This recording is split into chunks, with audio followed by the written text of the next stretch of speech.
The Georgia World Congress Center, May 1998. It was the 4th annual E3 convention, and it was a big one. More than 70,000 people would appear at the event, with major publishers putting out big money to attract attention to their games. Hummer limos picked up journalists at the airport, complete with copies of Gran Turismo playable in the back. Magazines and recordings from the time tend to focus on the major titles of the year: The Legend of Zelda: Ocarina of Time, Final Fantasy VIII, Metal Gear Solid. But there was one title, small and unexpected, that started to gain traction after that E3. Gamers Republic, a gaming magazine, summed the general reaction to the game well. There was one title on display that took us all by surprise in a big way: Silent Hill. Playing the game was close to a spiritual experience, and watching the wonderfully ethereal CG cutscenes depicting the mysterious plot was a hair-raising moment. That E3 was Silent Hill's introduction to the world, and the beginning of more than a year's worth of media coverage that varied in tone. Feelings on the game were mixed at times. Some people loved the fog and darkness, some hated it. The story was great to some, confusing to others. But the one feature that was universally beloved and praised highly from the moment it appeared was the CG present in Silent Hill's full-motion videos. That E3, the game demo was presented alongside a large TV which played a version of the intro trailer of the game on loop, and crowds were constantly gathered in front of it, awed at what they were seeing. CG was still incredibly new. Games with good CG were rare. Silent Hill set a new standard for what FMV could be expected to do and how it could look. And it was the work of one young employee at Konami. But what the world didn't know then was that the presentation at E3 was a moment of validation 8 months in the making, and that the man behind the videos almost didn't get the chance to make them at all. His name was Sato Takayoshi, artist, character designer, and CGI director for Silent Hill. What exactly is FMV? It stands for Full Motion Video, and it refers to any pre-recorded or pre-rendered video that plays in a game. Originating in the 80s, FMV was used to portray story events that typical graphics at the time couldn't handle. Adventure games like The Seventh Guest relied heavily on those videos to convey what was happening to the player. FMV was at times recorded video with actual actors, such as in Night Trap, and FMV Game was a title used to refer to games that were designed with live-action scenes throughout. But as 3D graphics improved in the 90s, the digital FMV began to take center stage. The advent of CD technology allowed games to contain a great deal more data, which allowed for more 3D in their games. More improvements down the line would allow for even more detailed designs, such as the development of dedicated graphics cards in the late 90s. These improvements meant that Silent Hill would be capable of not only a 3D world map to explore, but full CG FMVs as well. CG, or computer graphics, were hot and on the rise in the 90s. CG had existed in games for a while in limited capacities, but with each year the technology improved and allowed more and more complicated uses of the technology. Where a game like Castlevania Symphony of the Night had one short CG-rendered scene in its opening, 2 years later Silent Hill would have almost 10 minutes of CG, a fact that was surprising at the time. The technology used was called soft image, a popular tool for Japanese games that would continue usage for another decade at least. It was renowned for being simple to use and capable of a great deal of tasks, of being fast and easy to learn, and it was soft image that Sato Takayoshi would one day use to create the breathtaking CG of Silent Hill. Tokyo, Japan, 1992. It was the city Sato was born in and grew up in. During his youth, he loved video games and spent a great deal of time commuting to arcades until he was 15. He was crazy about them. School eventually would overtake his hobbies, and by the time he was in college, playing games fell to the wayside.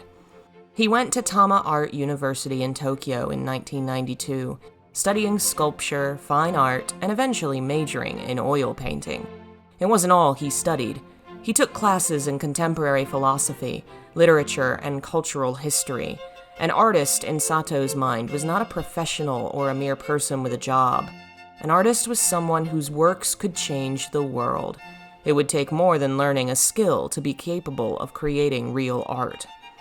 Many of his school exhibitions are posted on his old website. In 1994, he had an exhibit called Sexhibition. He had a series on balding and a statue called Virtual Handshake, which was like a set of gloves people could interact with. He thought it was funny. Artists shouldn't feel high and mighty either, in Sato's mind. Art should entertain, should be something people can enjoy and touch. Late in his school career, he realized he wanted to get involved in CG and the game industry. When he saw a flyer for Konami at his school, he decided to apply. It took 5 interviews and 3 art tests to get in, and it was harrowing enough Sato decided against applying anywhere else. Lucky enough, he didn't have to. Konami hired him in 1996. His first project was as an artist working on the PlayStation and Sega Saturn port of Sexy Parodius, a Japanese arcade game. It was a 5-month-long project in which he was the sole artist, working 15-hour days, 7 days a week. It was hell, in Sato's words, made worse for the fear Sato felt about his future at Konami. He had no 3D experience, but it was clear that was the way the industry was going. His work on Parodius was entirely 2D, and he feared he was building a skill set that would soon become irrelevant. The only solution was to learn 3D, which he did, on his own, after hours, working at midnight to teach himself the basics. It was months before he felt capable at using the program. It was at this point he began appealing to his higher-ups for 3D work. He felt strongly in his capabilities, and eventually was given the chance to work on 3D.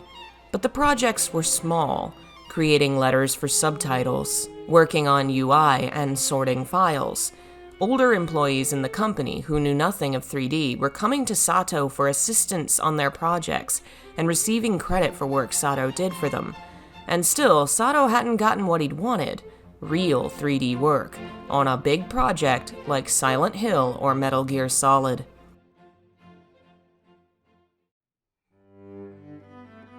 The Silent Hill project had started in '96, and clearly Sato had heard of it, but he couldn't convince his superiors he was up to the task until around mid-1997, when he made the choice to take a big risk and put it all on the table. He created a short 4-second sample of the kind of 3D he was capable of, approached his superiors, and asked to be placed on a major project. Otherwise, he refused to continue teaching his older co-workers how to make 3D. It was a gutsy move, and one that worked. They finally agreed to allow him the chance to show what he could do. He was put on the Silent Hill team and began working on FMV for the game. The first scenes he created were those clips that were shown the next year at E3, and when the world went crazy for Silent Hill's FMV, Sato's skills were finally vindicated. But the work was hardly finished. The game still had a little less than a year before it would release, and plenty of work to be done. Many of the CG scenes were presented in the trailer, but not all of them. All in all, various sources list the timeline to finish the CG as somewhere between 2 and 2.5 years. One interview at that E3 with Sato and Toyama discusses just how long it took to create the video. Interest in the CG was high, as word had spread it was the work of one man. When asked if that was true, Toyama had laughed and said, "Yes, that's the man. Notice the dark circles under his eyes." 1 second of cinema took 3 or 4 hours to render. All told, it would have taken at least 2,000 hours just to render. Sato finished by saying, "Let's just say I've been working on it since I got into the company, and I haven't slept at all." As part of his work creating the CG, it had also fallen to Sato to create the designs of the game's characters. There are no 2D concepts for characters to be found. Unlike other games in the series, concept art for the characters would all be in 3D. It's likely Sato simply didn't have time for 2D designs. In the second game, he would also design characters, and would start from 2D sketches. There were some interesting differences in some of the early designs. This concept, called Biriko.Tim, seems to be an early version of Cheryl, with a slightly different outfit. A possible explanation for the name comes from two Japanese words: biri, a colloquialism for a person who comes last in a competitive activity, and ko, which means child. Another different design was for Lisa. In fact, there may have been two. One is a blonde nurse in a white outfit, while the other is a blonde woman who may be Lisa. The blonde woman image is named Manda 3. Manda is the name of a famous Japanese kaiju, or monster. The last variation is of Alessa, which doesn't seem very different, but it's named Pamela, or Pamela, which may have been an early name for Alessa.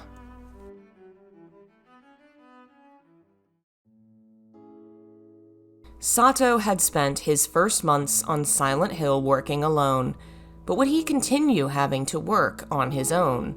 He didn't necessarily have to. He'd proven what he could do, but as a newer hire, it wouldn't be considered appropriate to give him a high-level position so early. Instead, Konami offered to have him work with assistants and someone overseeing him. Sato would be named something akin to an assistant CG designer. But Sato wanted more. He knew the work was primarily his, and he didn't want to be essentially demoted from CGI director. In return, his superiors insisted if he wanted full credit, he'd do everything himself. Sato agreed. He would end up spending nearly 3 years, from his intense early learning sessions on Parodius to his work on Silent Hill, working non-stop, barely going home, and sleeping under his desk. His work on Silent Hill was heavily focused on expression and detail. He used no motion capture for the faces. Every facial expression was done by hand. Each character had a signature meant to make them stand out.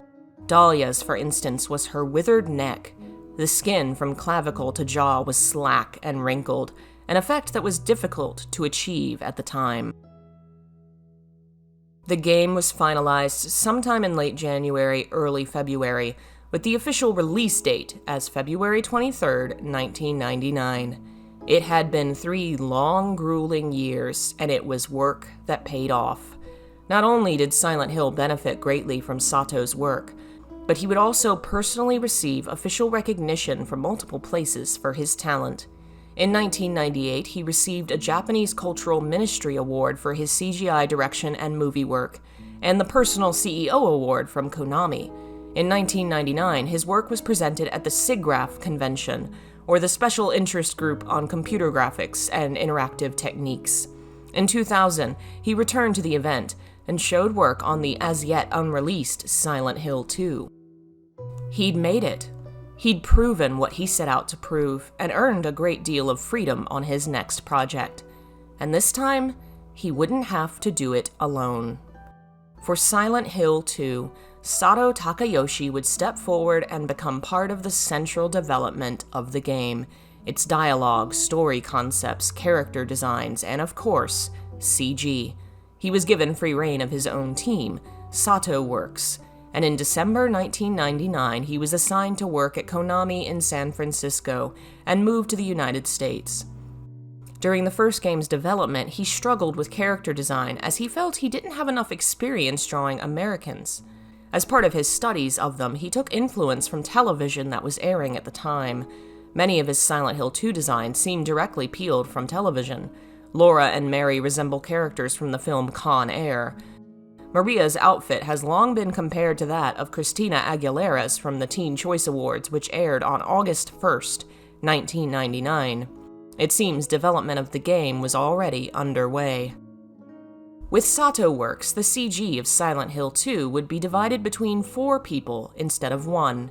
They would also take more advantage of mocap this time, but all the facial expressions would still be done by hand.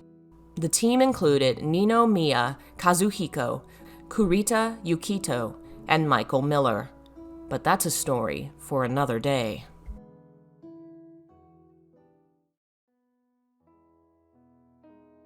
Silent Hill 2 would come and go, and it would be Sato's last Silent Hill game at Konami. He'd spend some time on a proposal for Silent Hill 3 which would be turned down, and a Frogger game which would be cancelled. In 2003, he left Konami and went to work at Electronic Arts, working on art direction and characters for GoldenEye Rogue Agent, a first-person shooter that released in 2004. It was followed by a project called Tiberium, which was cancelled in 2006.